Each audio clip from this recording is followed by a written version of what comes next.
দোহার সবচেয়ে বড় লিমুজিন কোম্পানিটা আমার পিকুইক গ্রুপ, পিকুইক লিমুজিন। সেখানে 900 ড্রাইভারের উপরে কর্মরত আছে আলহামদুলিল্লাহ।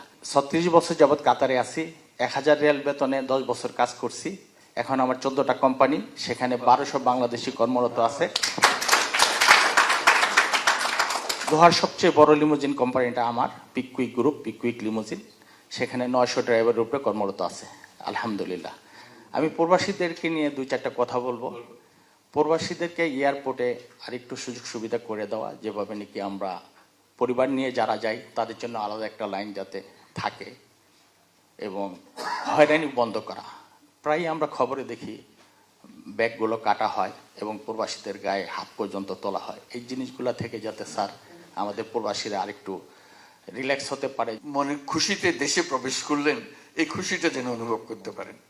তো সেই জন্য আমরা বলছি যে তাদেরকে ভিআইপি গেস্ট হিসেবে তো ট্রিট করবা।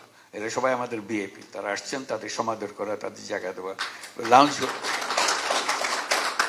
বিশেষ করে বাংলাদেশি গার্মেন্টস পণ্যের এখানে যথেষ্ট আলহামদুলিল্লাহ চাহিদা আছে।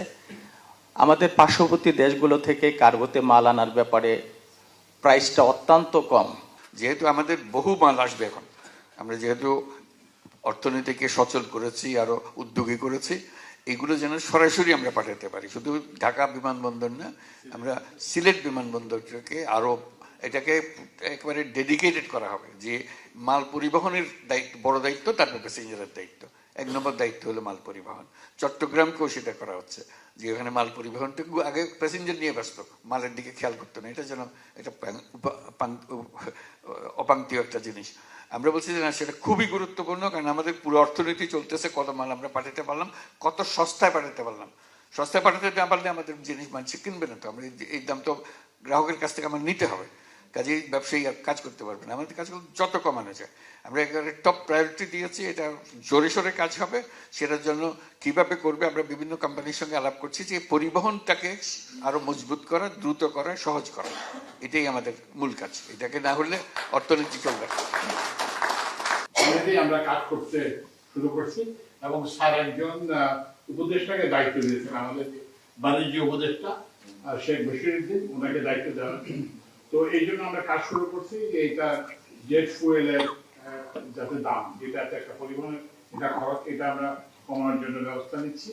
তারপরে হচ্ছে যে ওই যে ওদের সিভিল এভিয়েশনের বিভিন্ন চার্জেস আছে, বিমানের বিভিন্ন চার্জেস আছে, সেগুলো আমরা রিভিউ করার ব্যবস্থা নিচ্ছি। তারপরে বিমানের রানওয়ের একটা আছে, যে জন্য এটা পুরো লোডে করতে পারে না, সেটার জন্য আমরা ব্যবস্থা নিচ্ছি।